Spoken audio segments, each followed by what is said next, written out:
Okay, sorry guys that we couldn't meet in person, but hopefully this will make sure that we can cover what we would have covered in class and give you some time to play around with BoardMaker. So first, they're still waiting on updates to give me about the placements. I think if they've given you a placement, it's okay if you go ahead and start that placement. Otherwise, they're still trying to determine what to do if about the black background screenings. So, but just know that once I'm told something and I have information, that I will pass it along with you. I will modify the assignments to make sure that it's fair for everyone. But if you have placements and you want to go ahead and go out into the schools, you could at least look at just start with the AT critique and kind of gather some of that information. And if it doesn't look like we're going to be able to do that for everyone, I will modify so that everyone is graded the same and fairly. So what we're going to do today was talk about communication and BoardMaker. And for those of you, obviously in 304, you had some experience with BoardMaker and you did some activities there. We wanted to dig a little bit deeper in what we were going to do today. And why do you think that visual strategies are important to help kids? Especially young kids or kids that are functioning at a low level.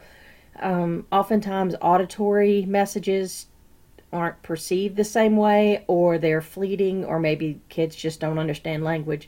But pictures can kind of be a universal language, and so that's why having the visual representation can really help. And then like the devices that you also did in 304 help you give a voice, so that if they wanted to call out to one of their friends or call out to a teacher, you can have one of the devices that says, hey, look what I did, or come see what I made. So we're going to create a few things today, and I'd like for you to work along with me as you can, and let's just have fun with BoardMaker. So we're looking at what is assistive technology. Again, just to review, it's anything that you modify or adapt that's going to help a child. So it could be something as simple as Velcro or a glue tab on a page that allows a child to turn, all the way up to something like a smart board or a wheelchair, power motorized wheelchair. So AT runs the full range. And so BoardMaker and visual supports also count as assistive technology because they allow a child to be successful that might not have otherwise. So it's really, BoardMaker really is a nice extension there. Last week and during the modules with Universal Design for Learning is really just a framework that guides you in your planning, that you're thinking proactively about how to support all kids so that they don't get into the lessons and struggle, and then you have to kind of retrofit what you were going to do. So there's 3 main points: multiple means of representation, which is how you as the teacher present the information. So, if you have circle time and you tell you're talking about community helpers, and you have kids do something where you read a story about community helpers, or you have guest speakers that come in, people from the community. You could have dramatic play set up like a fire station. You could have books in the library also. You could sing songs about community helpers. You'd have puppets, maybe puzzles. But so you're just presenting the information in a variety of ways so that it's not just one form of instruction for kids. Multiple means of expression is really, really important as well, because you want to see what it is that the child is able to know and independently demonstrate to you that they know. So you want it to be broader than just them being able to give you a verbal response.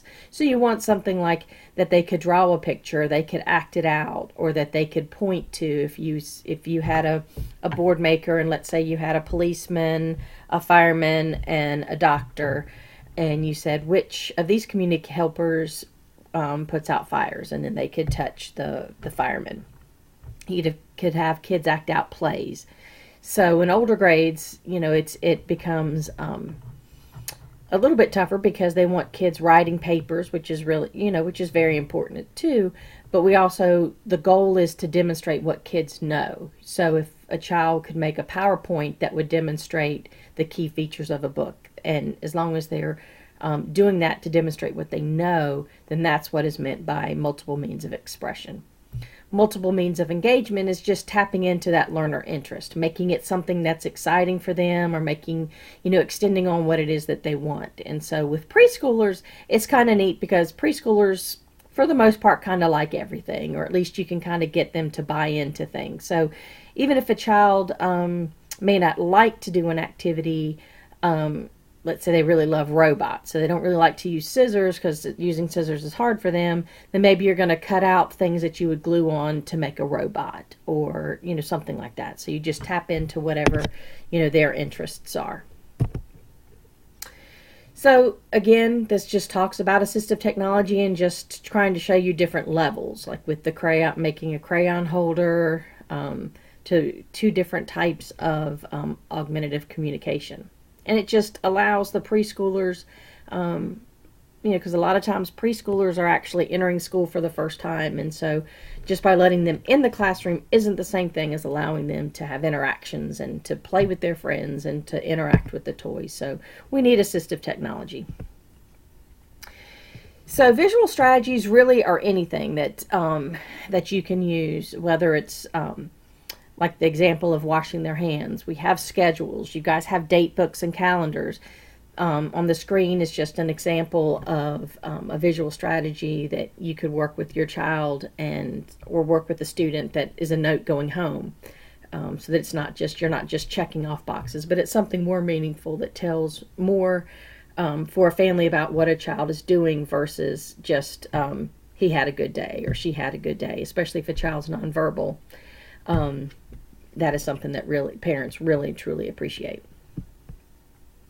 So we're going to look at Board Maker and do a few activities with that. So I am going to stop this video now, and then we will work towards the Board Maker one. So I'll get you on that site in just a second.